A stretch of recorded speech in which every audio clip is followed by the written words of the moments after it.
आगे बढ़ेंगे। बड़ी खबर क्रिकेट के मैदान से है। वर्ल्ड कप के लिए टीम इंडिया का ऐलान, जिस पर निगाहें सभी की हैं। रोहित शर्मा कप्तान, हार्दिक पांड्या उप कप्तान इसमें चुने गए हैं। ऋषभ पंत की टीम इंडिया में वापसी को लेकर चर्चाएं बहुत ज्यादा हैं। शिवम दुबे और अक्षर पटेल को भी टीम में जगह दी गई है। साथ ही साथ गिल और रिंकू सिंह रिजर्व प्लेयर के तौर पर सामने आए हैं। जिस तरीके से टीम का चयन किया गया है उसको लेकर चर्चा काफी ज्यादा है। सवाल ये कि क्या बेहतर प्रदर्शन और संगठित तरीके से ये टीम आगे परफॉर्म भी उसी तरीके से मैदान में करेगी क्या? ऋषभ पंत जो कि लंबे वक्त से वापसी का इंतजार कर रहे थे, फिजिकल फिटनेस पर ध्यान दे रहे थे। ऋषभ पंत जिस तरीके से एक्सीडेंट का शिकार हुए थे उसके बाद निगाहें थी कि T20 वर्ल्ड कप टीम में क्या फिर से शामिल होंगे, तो वापसी हो गई है। ऋषभ पंत के फैंस के लिए ये अच्छी खबर है। रोहित शर्मा कप्तान के तौर पर जिम्मेदारी निभाने वाले हैं। शिवम दुबे, अक्षर पटेल को भी टीम में जगह दी गई है। गिल और रिंकू को रखा गया है रिजर्व प्लेयर के तौर पर। यह फैसला कितना सही साबित होगा, किस तरीके से टीम का चयन है, कई बातों का ध्यान रखा गया है। रोहित शर्मा कप्तान और हार्दिक पांड्या को उप कप्तान की जिम्मेदारी यहां सौंपी गई है। बड़ी खबर T20 वर्ल्ड कप से जुड़ी हुई है। T20 वर्ल्ड कप के लिए टीम इंडिया का हो गया है ऐलान, और इस ऐलान पर निगाहें क्रिकेट के फैंस की खास तौर पर रही थी। वर्ल्ड कप के लिए टीम इंडिया का ऐलान हो गया है। ऐलान होने के बाद नाम अब सामने आ गए हैं, तो जो क्रिकेट फैंस हैं अपने अपने फेवरेट प्लेयर पर उनकी निगाहें थी। T20 वर्ल्ड कप के लिए भारतीय टीम का ऐलान अब सामने आ चुका है। बीसीसीआई ने अमेरिका और वेस्टइंडीज में 2 जून से शुरू हो रहे टूर्नामेंट के लिए रोहित शर्मा की कप्तानी में 15 मेंबर्स वाला स्क्वाड बनाया है। आईपीएल में बेहतरीन बल्लेबाजी कर रहे संजू सैमसन और ऋषभ पंत को विकेट कीपर के तौर पर चुना गया है। पेस बॉलिंग ऑलराउंडर की कैटेगरी में हार्दिक पांड्या के साथ साथ शिवम दुबे भी चुने गए हैं। शुभमन गिल और रिंकू सिंह मुख्य स्क्वाड में जगह वो नहीं बना पाए, ये ट्रैवलिंग रिजर्व का हिस्सा बनाए गए हैं। इसमें केएल राहुल, श्रेयस अय्यर, ईशान किशन, रवि बिश्नोई, रविचंद्रन अश्विन को मौका नहीं दिया गया है। टीम में यशस्वी जायसवाल, विराट कोहली, सूर्य कुमार यादव, रविंद्र जडेजा, अक्षर पटेल, कुलदीप यादव, युजवेंद्र चहल, जसप्रीत बुमराह, मोहम्मद सिराज और अर्शदीप सिंह शामिल हैं। टीम इंडिया पहला मुकाबला 5 जून को आयरलैंड के साथ खेलने वाली है। टीम का दूसरा मुकाबला 9 जून को पाकिस्तान, 12 जून को तीसरा मुकाबला अमेरिका और 15 जून को चौथा मुकाबला कनाडा से होगा।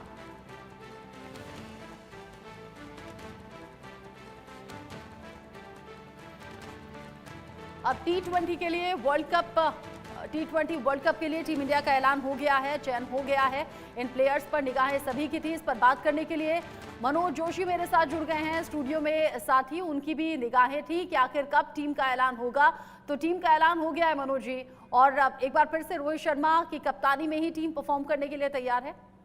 जी हाँ, बिल्कुल। और टीम बहुत ही बैलेंस टीम है, और अगर देखा जाए तो बल्लेबाजी अगर टीम की देखा जाए तो बहुत ताकतवर है, क्योंकि 7 में से जो 6 बल्लेबाज हैं उनका 147 से लेकर 173 का स्ट्राइक रेट है, जो पहले कभी किसी वर्ल्ड कप में भारतीय टीम में देखने को नहीं मिला। तो इससे आप काफ़ी पॉजिटिव की उम्मीद कर सकते हैं। और दूसरी पॉजिटिव चीज़ जो है इस टीम में ये है कि करंट फॉर्म से ज़्यादा क्लास को महत्व दिया गया है, कि किस खिलाड़ी में जो जैसी क्लास है उसके हिसाब से उसका चयन किया गया है। क्योंकि अगर आप करंट फॉर्म देखेंगे तो करंट फॉर्म ना सिराज की अच्छी है, ना अर्शदीप की अच्छी है, और तो और सूर्य कुमार यादव भी अपनी सर्वश्रेष्ठ फॉर्म से कोसों दूर हैं।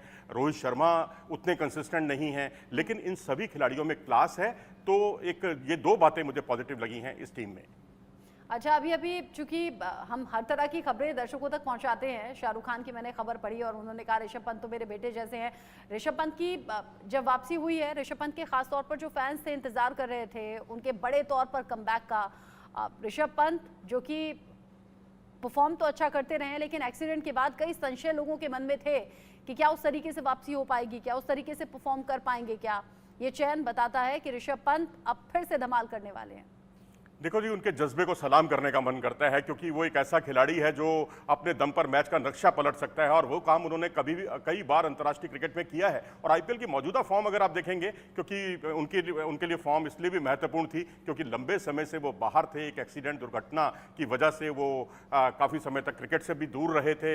एनसीए में उन्होंने जब पूछा कि उन्हें कितना समय लगेगा, तो उन्हें कहा गया कि 18 महीने या हो सकता है इससे भी ज़्यादा। तो उन्होंने तभी से लक्ष्य तय कर लिया कि वो वर्ल्ड कप के स्क्वाड में ज़रूर आएंगे। पाएंगे। और आईपीएल में जब ये कहा गया कि वो इंपैक्ट प्लेयर के तौर पर ही खेलेंगे या विकेट कीपिंग नहीं करेंगे, खाली बल्लेबाजी करेंगे, उन्होंने तमाम तरह की इस तरह की अटकलों पर विराम लगा दिया। उन्होंने बल्लेबाजी भी की और धुआंधार बल्लेबाजी की। 3 उन्होंने शानदार हाफ सेंचुरी बनाई, 150 से ऊपर का स्ट्राइक रेट मेंटेन करके रखा और विकेट कीपिंग भी उन्होंने बेहतरीन तरीके से की।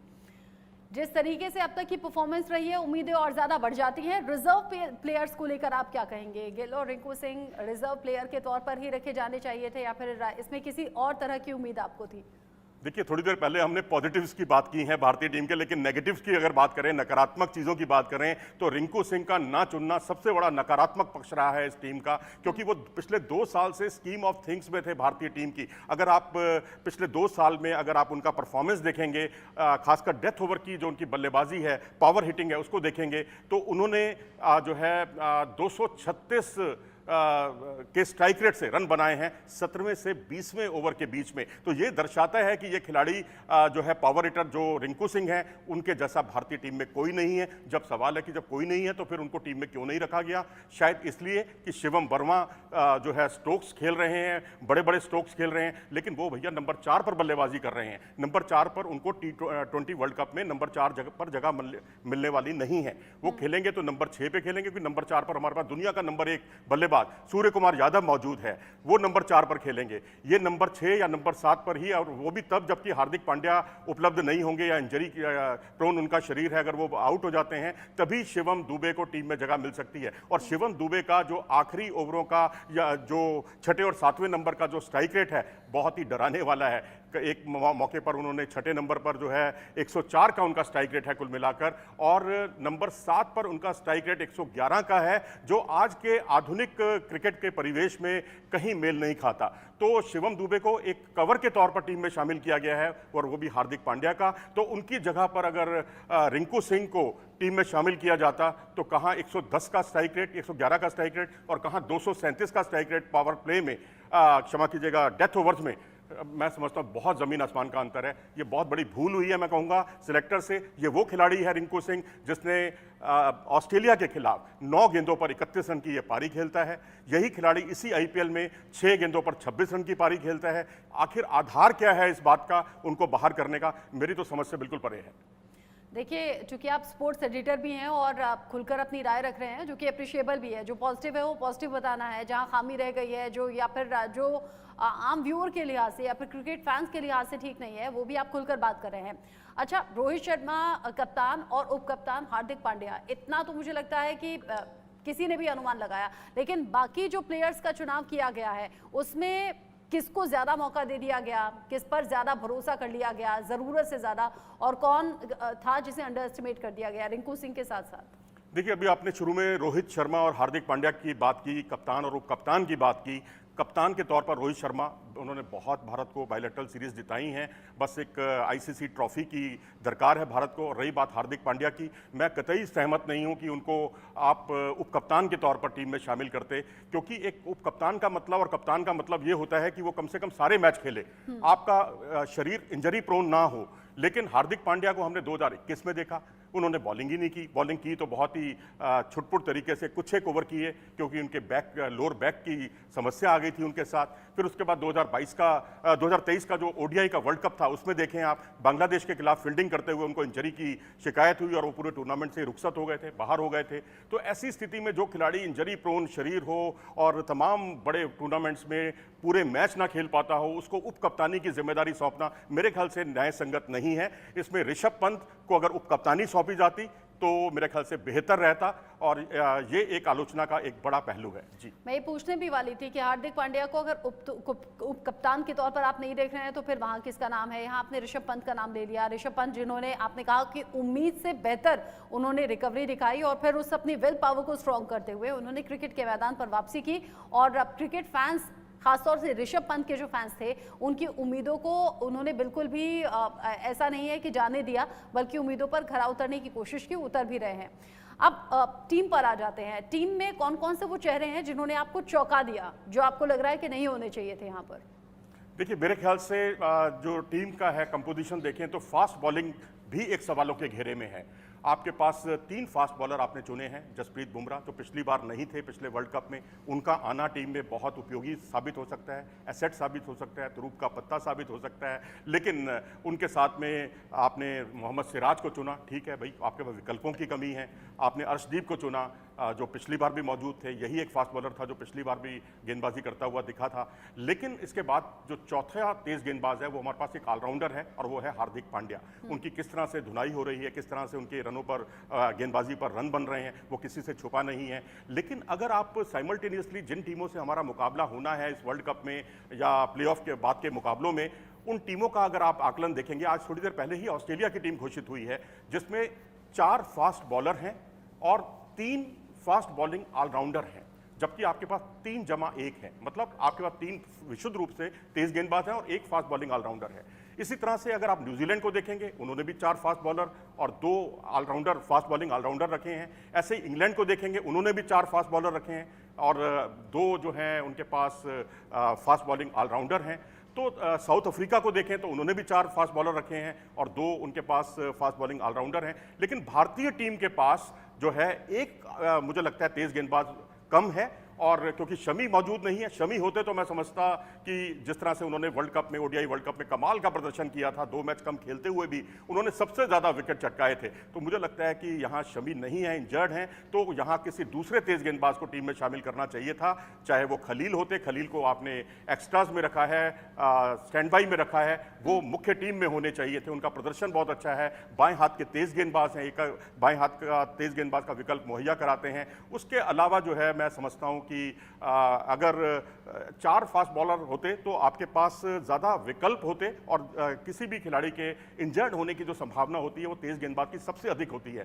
तो ऐसी स्थिति में आप एक अक्षर पटेल को कम कर सकते थे, क्योंकि जडेजा के वो कवर के तौर पर ही जा रहे हैं, उन्होंने बाहर ही बैठना है। तो कहीं अच्छा होता कि आप तेज गेंदबाज को मुख्य टीम में शामिल करते। लेकिन फिर भी मैं कुल मिलाकर यही कहूंगा कि अब जो भी टीम चुनी गई है, हम एक भारतवासी होने के नाते हमें उसको बैक करना चाहिए, उसको समर्थन करना चाहिए। क्योंकि आपने पूछा है आलोचनाएं, तो आलोचनाएं यही हैं कि फास्ट बॉलिंग जब तमाम टीमें 4 फास्ट बॉलर विशुद्ध रूप से रख रही हैं तो हमें भी रखना चाहिए था, क्योंकि हमारे पास विकल्प थे।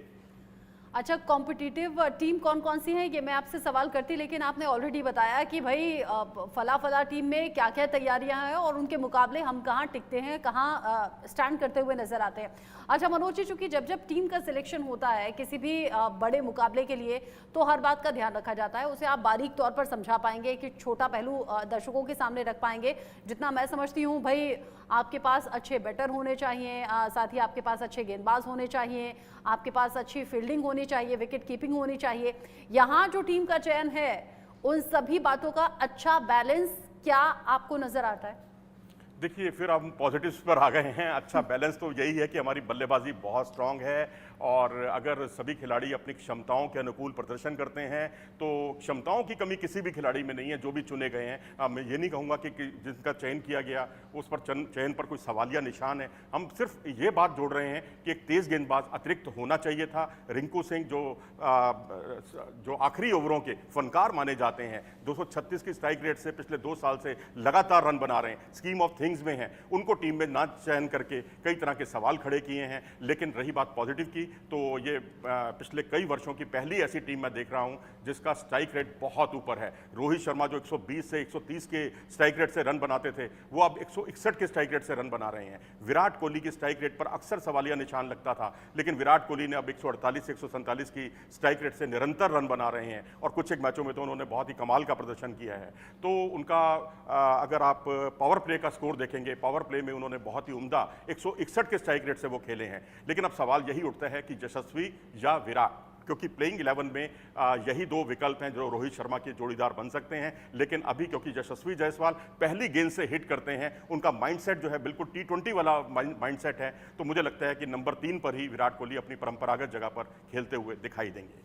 अच्छा, चूंकि आपने रिंकू सिंह का जिक्र किया है और बड़े बेधड़क अंदाज में किया है, अगर आपको लग रहा है कि रिंकू सिंह को टीम में रिजर्व प्लेयर के तौर पर रखकर गलती की गई है, तो सीधा मैं आपसे पूछूंगी, अगर वो टीम में इन होते तो आउट कौन होता?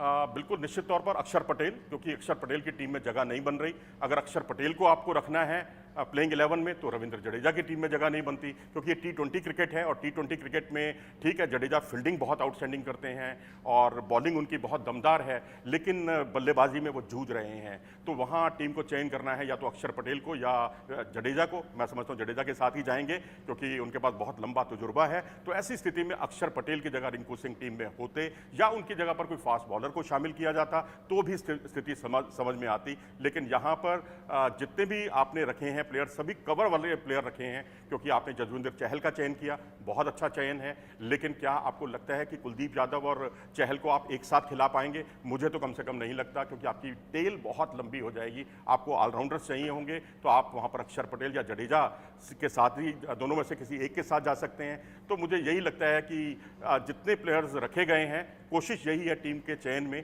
कि कवर हर एक के रखे जाएं। हार्दिक पांड्या नहीं है तो शिवम दुबे हैं, क्योंकि अगर वो फॉर्म में नहीं होते या इंजरी प्रोन उनका शरीर है, वो आउट हो जाते हैं, तो शिवम दुबे उनकी जगह पर बल्लेबाजी करते हुए दिखाई दे सकते हैं। लेकिन सवाल ये उठता है कि हार्दिक पांड्या तो गेंदबाजी भी करते हैं, शिवम दुबे ने लंबे समय से गेंदबाजी नहीं की, पहले उनके कमर में खिंचाव था, फिर चेन्नई सुपर किंग्स ने उनको गेंदबाजी नहीं दी।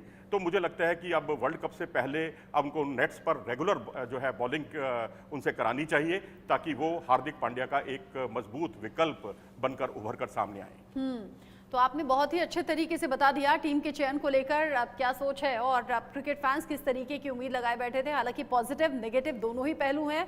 हम यही उम्मीद करते हैं टीम इंडिया बेहतर परफॉर्म करे और बेहतर परफॉर्म के बाद टीम इंडिया के जो फैंस हैं उन्हें खुश होने का मौका एक के बाद एक देती रहे। बहुत शुक्रिया मनोज जोशी जी हमारे साथ जुड़ने